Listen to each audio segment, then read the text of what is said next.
Hi everyone, today I show you how you can make this easy spiral 3x3 piston door. It's too wide, so not symmetrical, which means that one side seems further than the other, so keep that in mind when you are going to build it. And without further ado, let's get started. First of all, you need to clear out some space around your door. Then begin with your piston layout like I did. We want each block to move one after the other, starting with the bottom one. For that, we are going to run a signal through all pistons using observers. You're going to begin by placing a node block in front of the first piston and an observer facing directly into this node block. The node block is used to power the pistons, but also to transfer the signal to this observer for the other pistons. This observer then runs into a block with a redstone dust on the side in order to power the second piston. And for the third one, you are going to place another redstone dust on the side with an observer facing up into this block with again a redstone dust on top. We then run into our first issue because we can't power the top piston without activating the bottom one. It's because of a property called quasi-conductivity. I explain this in detail in this video if you want. But basically, one piston can be activated by something able to power the block above this piston.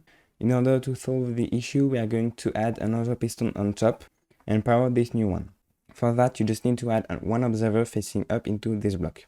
For the pistons on top, you need to add a redstone dust here and one block on top of the piston with a hopper on the side and an observer facing directly into this piston. For the other one, you need to add an observer, then a hopper, and again an observer facing into a block. Here, both hoppers works about the same way as a node block does, which means that for this door, you can replace them by a node block because it's cheaper. But keep in mind that you need something above node blocks if you want them silent. We then need to run the signal through the last two pistons. For that, we are going to add a block with redstone dust here on top and a hopper on the side, and finally an observer underneath facing down into this block. You also need to add a piston like this for the same reason as for the other side. And in order to power the last piston, you need to replace this block by a node block, then add one observer underneath facing into a block. With this done, we have made a complete loop. You can notice that between every pistons, there's an observer facing either into a block or directly into redstone dust or a node block / hopper. The last block left is the one in the middle. But first of all, we need to move this one to the right, otherwise we won't be able to access the middle one. For this, you need to add a block underneath this piston and another one here with redstone dust on top. With that done, we are going to build the double piston extender.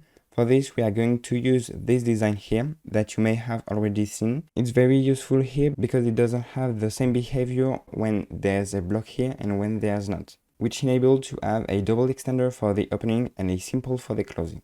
In order to add this setup, you are going to add two repeaters, set each one to 4 ticks, in order to add the right delay for the extender. Then add one block between them and one after, with redstone dust on the side and an observer on top. It's the same setup, I just moved the repeater for the door to be more compact. The door is now finished, but you can move the input for it to be more accessible by both sides by replacing this block by a transparent block, like for example glass or a slab. And also adding a node block here with a block underneath. This block is going to be your input. Keep in mind when you fill out the missing blocks not to add one in front of this piston nor above this node block, otherwise the door won't work. And if you want this node block to be silent, you can add a transparent block above or replace it by a hopper.